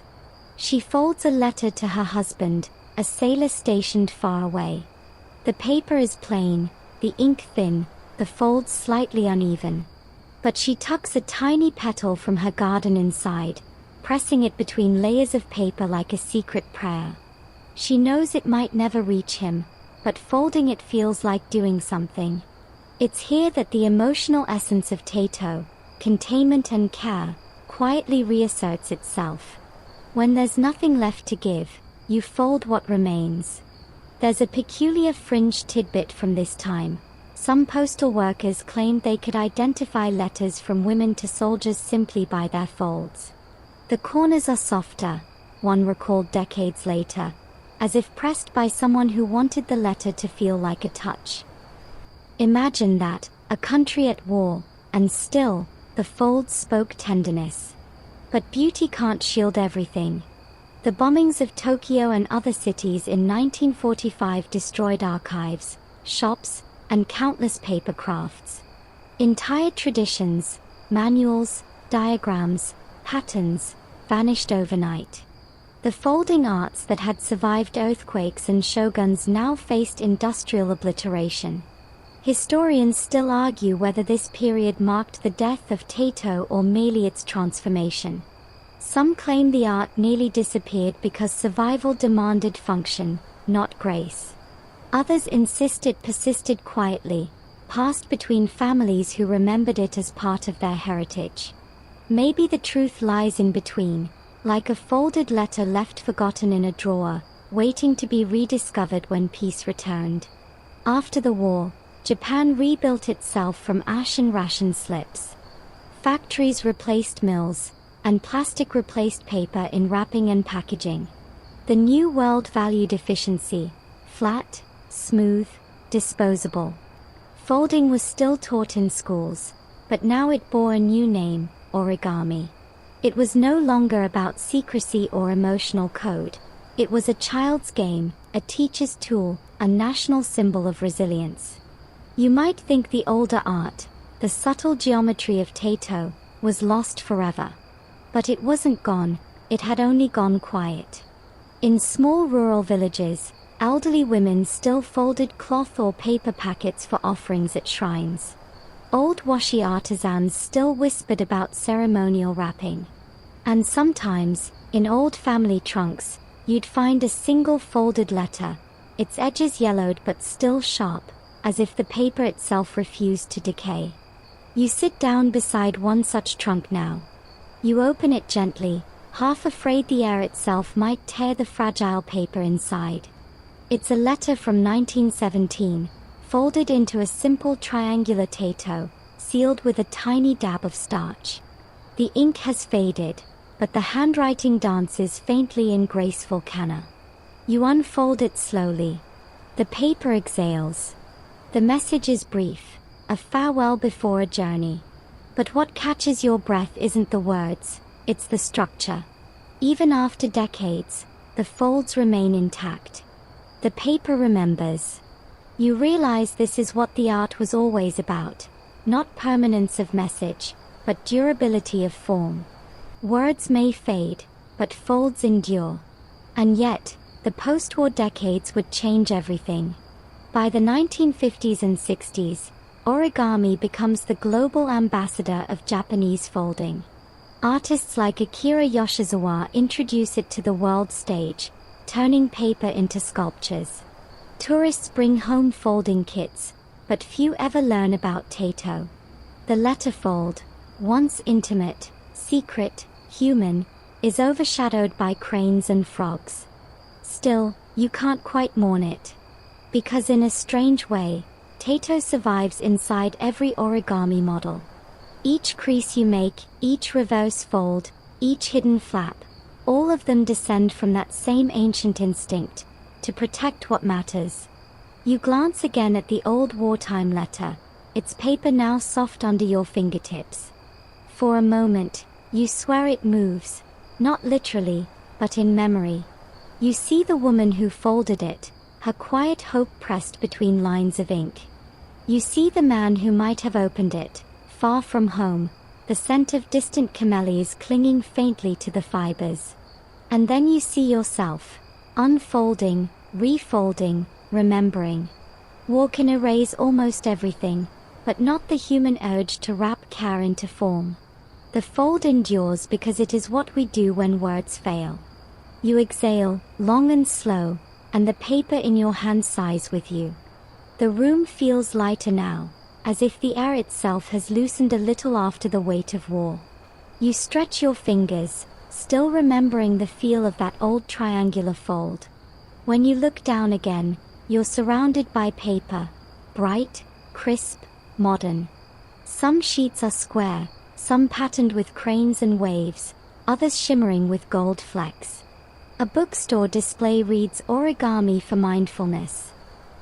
You can't help but smile. Somewhere between nostalgia and irony, the old art of folded letters has been reborn, but not quite as itself. You've reached the age of confusion. The world knows origami, few remember tato. In the late 20th century, Japan's folded paper traditions collide in the global imagination. Western audiences embrace the crane, the samurai helmet, the jumping frog, but the quiet, folded letter, the subtle geometry of emotion, fades behind spectacle. You might even recall seeing origami envelopes for sale online, complete with decorative patterns and magnetic clasps.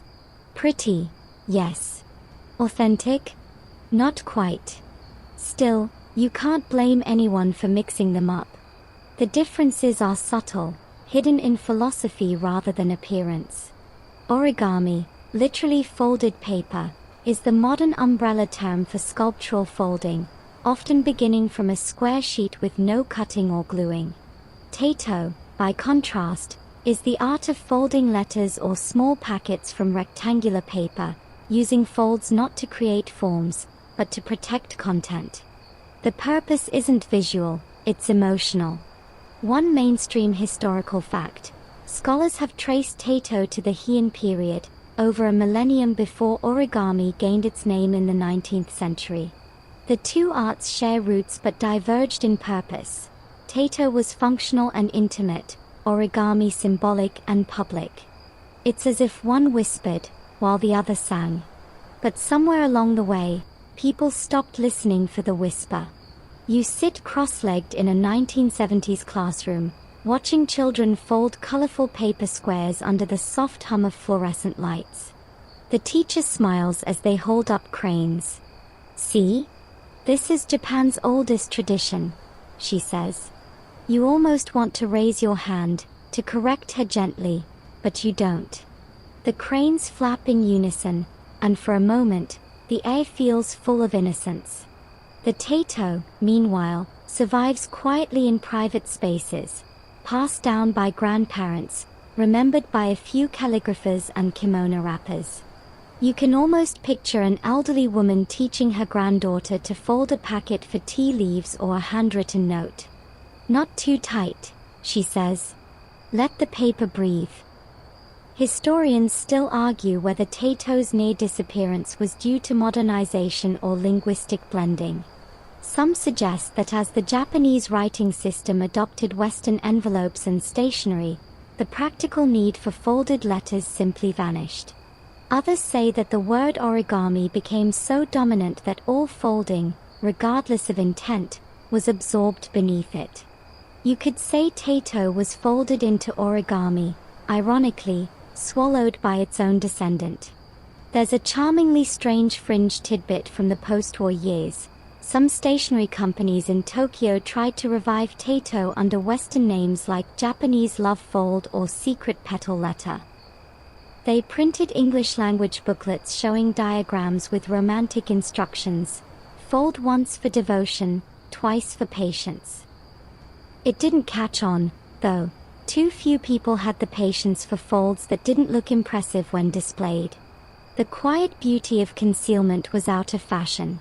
You take one of those retro booklets in hand now, its cover faded to a dull pink. Inside, the folds are still ingenious, petals interlocking, corners kissing just so, but the captions are pure kitsch. For your sweetheart, one page reads, "Press gently at the final fold so that your love will never open too soon." You laugh softly. Not wrong, but not quite right either. And yet, you can't help admiring the persistence of the instinct. Humans keep trying to rediscover this lost subtlety. Even when the original meaning fades, the motion, the act of folding, containing, caring, returns like muscle memory. Modern origami artists sometimes stumble upon tato designs without realizing it. They publish new models that look uncannily like 12th century letter folds. Some even note in their instructions, "This reminds me of an envelope." You want to tell them, yes. It is one. The digital era has complicated things further. Today, folding has become a kind of mindfulness exercise. Less about communication, more about self-soothing. You see tutorials titled "Fold Away Your Anxiety in 5 Steps," the Zen of paper symmetry. And honestly, you can't be too cynical. There's something deeply human about reaching for simplicity in a world drowning in data. A folded paper, unlike an email, asks you to slow down. Still, you find yourself missing the intimacy of the letter. In tato, the message was the center, the heartbeat. In origami, it's form over content. Beautiful, yes, but quiet meaning has been traded for visible precision. You pick up a square of crimson paper. Instinctively, your fingers begin to fold, not into a crane, but into a simple packet. The corners meet in the center. You tuck one flap under another. The paper hums faintly beneath your fingertips, the same sound it's made for 1,000 years. And when it closes, you slip a note inside. Just a few words, written in pencil, I remember you. You realize, as the paper sighs shut, that you've just made a tato. Not an art piece, not a mindfulness exercise, but an act of care. The fold, at its heart, was never about beauty. It was about containment without confinement, how to protect something delicate without suffocating it. Maybe that's why the confusion between origami and tato is so bittersweet. One shows what paper can become, the other shows what it can hold. You place the small folded letter beside you on the table. The lamplight catches its edges, sharp and soft all at once. Maybe someday, someone will unfold it and misunderstand what it is. That's all right. The fold doesn't mind being misunderstood, it just keeps its secret. And you, sitting there in the half-light, finally understand. The world may forget the name tato, but the gesture remains in every hand that folds. The motion remembers even when language does not. The air around you feels refreshed now, no longer heavy with history's losses, but humming with the quiet excitement of rediscovery. You're sitting in a small modern studio in Kyoto, where sunlight spills through paper screens. Across the table, a young artist carefully folds a square of hand-dyed washi, her movements slow, deliberate, almost ceremonial. She's part of a new generation that's fallen in love with the past. You watch as her fingers work, crease, tuck, turn, press. The sound is soft, the paper whispering secrets to her palms. She smiles faintly. "This is tato," she says, as though reclaiming a forgotten name. You realize you're witnessing a revival, not of nostalgia, but of understanding. In the 21st century, tato has returned, reborn through art, design, and memory. It's no longer confined to museums or private collections. It's appearing in stationery shops, art exhibits, even TikTok tutorials. But this time, it's not about replicating the past, it's about reinterpreting it. One mainstream historical fact: in the 1990s and 2000s, several Japanese artists and historians, among them Hideaki Yoshioka and Tomoko Fuse, began publishing research on ancient folding methods, connecting traditional tato to modern design. Their work bridged academic study with craft revival, inspiring a wave of interest in pre-origami folding techniques. You leaf through one of those books now, its pages full of diagrams and historical notes. There's something comforting about the precision of the folds, like geometry with a heartbeat. A caption under one illustration reads, "To fold is to greet without words." You pause, reread it, and realize that it's not just a line about paper, it's a philosophy of being human. Every fold, after all, is a gesture, a way of saying "I thought of you." You glance around the studio.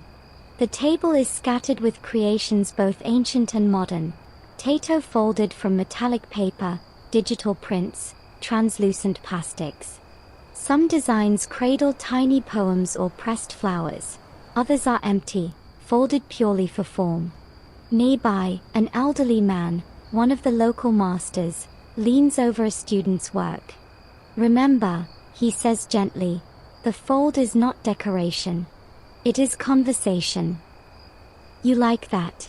You imagine letters as soft dialogues between centuries, your hands folding the same way someone did 1,000 years ago. Of course, not everyone approaches the revival so seriously. There's a wonderfully quirky side to it too. Some cafes in Tokyo now serve pastries wrapped in edible rice paper tato, each containing a short fortune.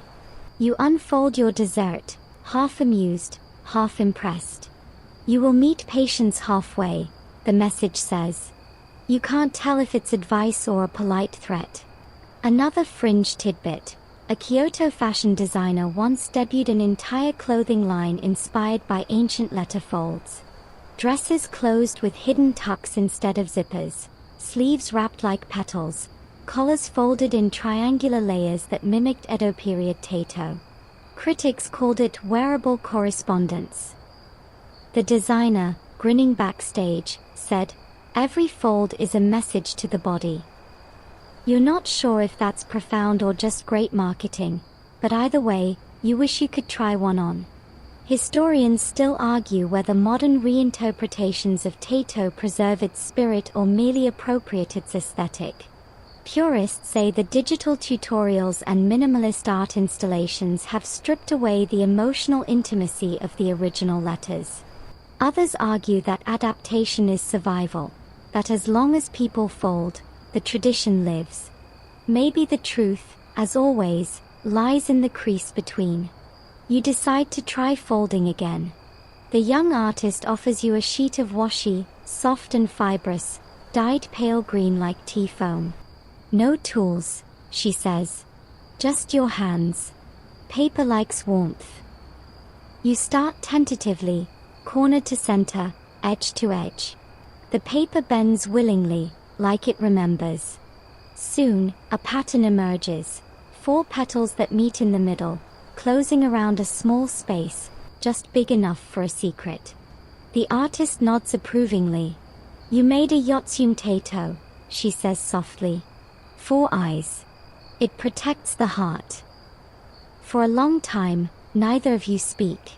You feel the quiet power of the fold, the balance between control and surrender. You realize this isn't nostalgia, it's ritual. A mindfulness exercise older than meditation apps, more personal than journaling. Your mind drifts, and for a fleeting second, you imagine every tato ever folded. By Heian courtiers, Edo merchants, wartime lovers, and now you. Each crease a connection, invisible but unbroken, stretching across a millennium of hands. You wonder how many of those folded messages survived. Most probably didn't. Yet somehow, the gesture itself outlasted everything else. Wars, languages, empires, digital revolutions. Maybe the fold's endurance lies in its humility. It doesn't demand to be displayed, it just wants to hold something safe. The artist across from you opens her finished tato, revealing a small dried cherry blossom inside. "I keep one in every letter I send," she says. "Even emails." You blink. "Emails?" She grins.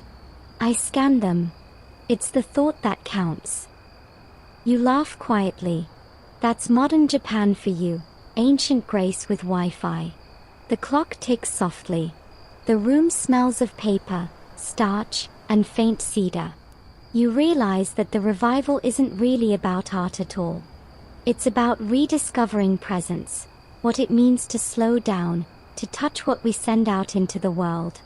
In an age where everything is instantaneous, folding becomes rebellion. You take your finished tato and hold it up to the light. The layers glow faintly like silk petals. You don't write anything inside. You don't have to. The act itself has already spoken. You place it gently beside the artist's blossom packet, 2 folded moments side by side, one carrying the past, the other, the present. The line between them blurs, and you feel time crease softly around you. Outside, Kyoto hums quietly beneath a lilac dawn. The tiled rooftops shimmer with dew, and the river glides slow as silk. You step out of the studio still holding your folded letter, its pale green paper now warm from your hands. The world feels different, softer somehow, as if you've learned to see its creases instead of its lines. You wander through the narrow streets of Japan, where the air smells faintly of incense and rain-washed stone. A temple bell rings far away, steady and slow. As you walk, you notice how everything folds into something else. The curve of a bridge folding into the reflection below, the silk curtains folding over an old tea-house window, the kimono of a woman passing by, layered and folded like the memory of a flower. You can't help but think, maybe folding isn't just an art form. Maybe it's the way Japan thinks. Mainstream historians often point to the Japanese concept of kata, form, pattern, discipline, as the key to understanding its culture. From martial arts to tea ceremony, from garden design to calligraphy, Every act follows a structure that's both practical and poetic. Folding letters, then, wasn't simply a matter of stationery. It was philosophy you could touch. You find yourself on the edge of a park where cherry trees line the path. Though it's autumn, a few late blossoms cling to the branches, their petals already turning translucent. You sit on a bench and unfold your tato, watching the petals tremble in the wind. For a moment, you wonder whether the person who invented the first tato ever imagined it would still be unfolding 1,000 years later.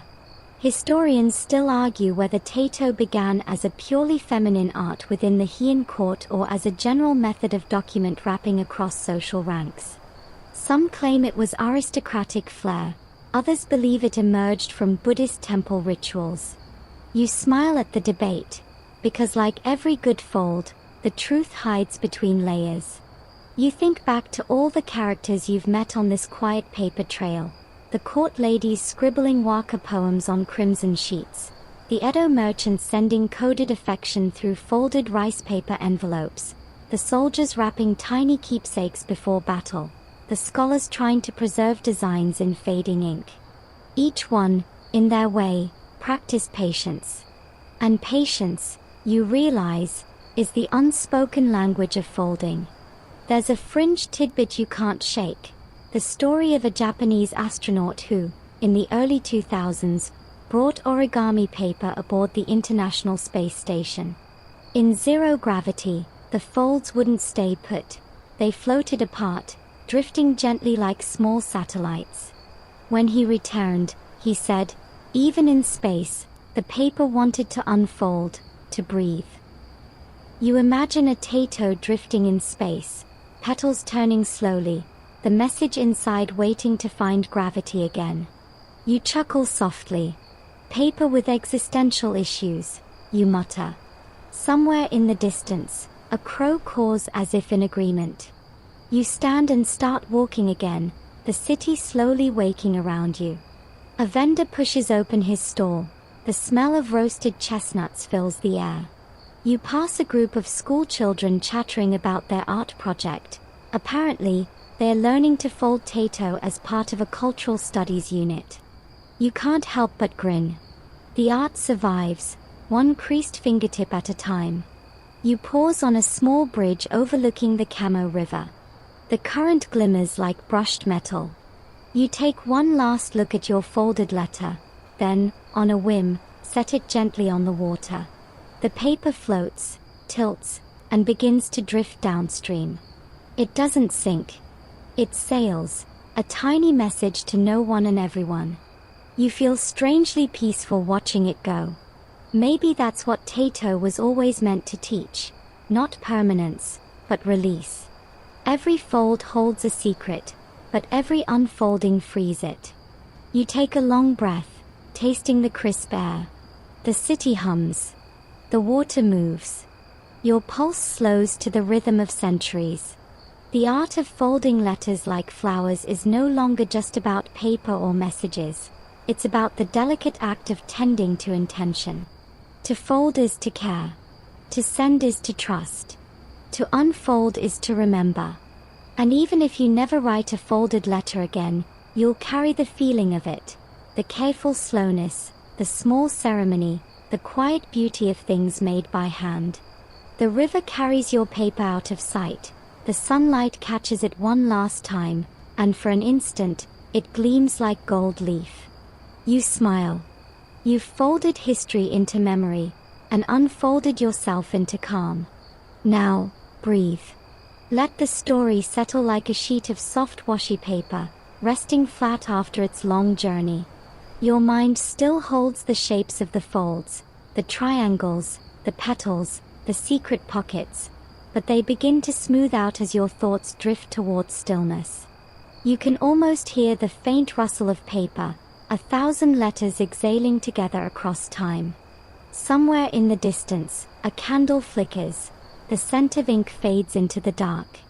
The Heian courtiers, the Edo merchants, the lonely wartime lovers, all of them have folded their last messages and gone quiet. What remains is the simple rhythm of your own breath. Inhale, and feel your thoughts crease gently inward. Exhale, and let them unfold, lighter now, drifting free. The world around you slows, softens. The night doesn't ask for anything, no replies, no messages sent. Just quiet. Just calm. You imagine your last letter still floating somewhere down that slow Kyoto river, its petals opening under moonlight. Inside, there's nothing written, just a pause, a moment held in paper. And that's enough. Sleep comes like the final fold, precise, delicate, and full of meaning. So rest easy, traveler of stories. You've learned the art of care disguised as paper. Good night.